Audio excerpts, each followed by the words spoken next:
Welcome to day 31 of the 100K Net Worth Challenge. So currently we are at $6,280, so $6,280. So kind of went down a little bit, but we have big news today, and it's the 1st of July as well. So like new month, lots going on. We are closing on Thursday. We got our house. Yep, and that's in 2 days. We officially just got cleared to close. Mind you, we are closing on Thursday and we're going on a trip on Friday. Yeah, I know. So we have to move all in less than a day because we work that day morning. It has been crazy, holy cow. And like literally just today they gave us the clear to close is what it's called. I didn't even know it was such a big deal. Now it's like kind of fun to like say it. We're clear to close. Houston, we're clear to close. Exactly. So, but we are very excited because it was a long process. We actually got denied by our first lender. Because they were stupid and didn't want to consider my income. Yes. And I have a normal job.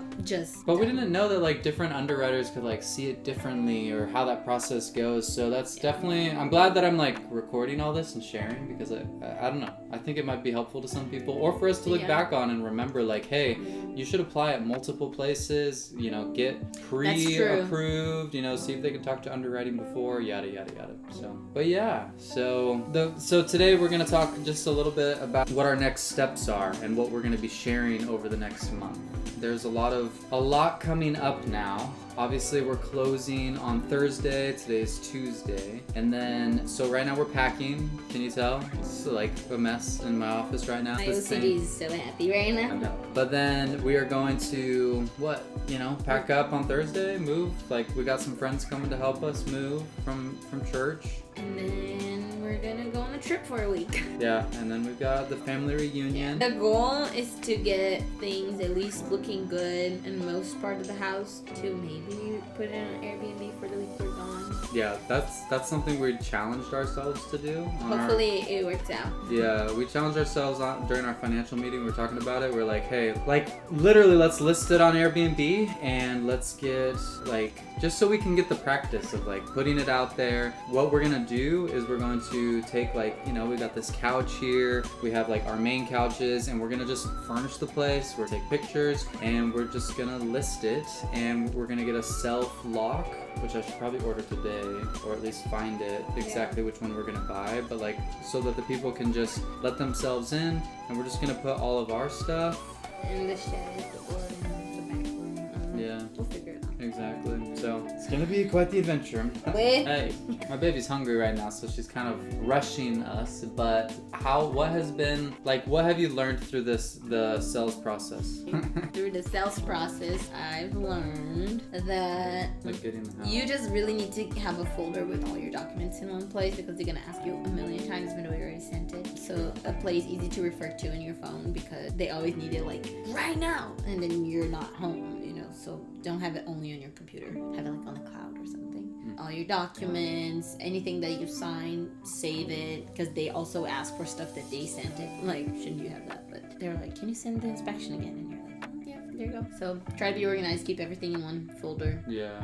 Find a really good, realtor. That makes a difference. Like, are we still recording? Having a good realtor really makes it or break it. I don't know. Like, he wanted us to get a house as much as we wanted to. Probably more. Because I was, like, giving up at one point. And then he was like, no, we're going to find it. You guys somewhere. Yeah, and it seemed to come from a really genuine place, too. He wasn't just trying. Like, he was genuinely wanting us to make the best decision. And, he knew we were excited about this house. So he was like, all right, I'm going to help you guys with this. Like, let's make it happen. Mm-hmm. And he also, like, if it wasn't going to work, he was totally like, what? We can figure it out. Like, and he also knew like people that are so really good that he worked with. So if you have a good relationship with your realtor, I feel like it's really helpful because he was the one that recommended the second bank for us, the like lender person, and that was like completely a lifesaver. Yeah, I learned that too. Also, it's always more expensive than you think, but also not as bad. Like you can, I don't know. I used to think like, to buy a house you have to have $50,000 saved. You don't, but you're like you can do less than that, but it's still a lot of money. Like you still have to save. Yeah, I know. I talked about it yesterday, and I've kind of been sharing, but like pretty much in total, we're gonna have to put up $8,000 right? Right. In like the closing cost part, and then another $7,000 to $8,000 for renovation costs is what we're projecting, what we have listed out. And so that's still quite a bit, you know? Right, but it's not 50,000. Exactly. Yeah, like, and because that would take so much longer to like save up. yeah. I mean, if you have that much, it's great because then you don't have to pay as much for your mortgage, I guess. But we also were really intentional. Like, we did our best to like set aside money for this. Like on our paychecks, we would set aside money for it. We've also been living like very light right now, and it's kind of sad because it feels like we are just so poor right now. I mean, technically I don't have the best salary and all that, but okay, it's not the worst either, so it's right. like, And you're working, and so like combined it's like, okay, we're doing pretty good. We're doing like average, I guess, but the fact that we're able to save and focus on that, I feel like we're doing really good, you know, at least towards like these goals. Tony Robbins said, when you make it a non-negotiable, like you make it happen. Yeah, you have to turn it into a must. Like He would always. I feel like we also have to count how blessed we are because we put out like our wishes and our wants and our goals and we work for it as much as we can, but like things really like seem to somehow work out, and I wouldn't take like the credit for that. Only like it's all of us, because I don't know, we looked over our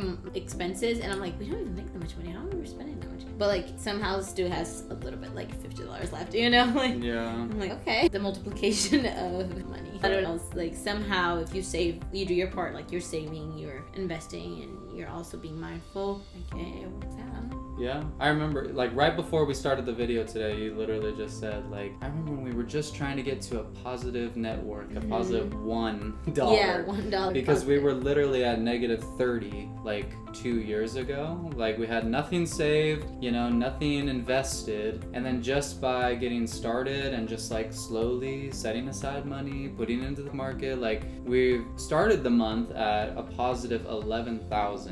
We still have about $25,000 invested in the markets. We only had to take out 1,500. So that means we've been just diligently setting aside. But even now for the house, I thought I was gonna have to take out like half of what we have invested. Remember? And I know that one day we're gonna look back and be like, wow, we thought that was a lot. That's like not even a lot to be like, and oh, we invested that much. Like it's not even that much, but it is a lot considering like how far we've came like in so little time. Because 3 years is not even that much.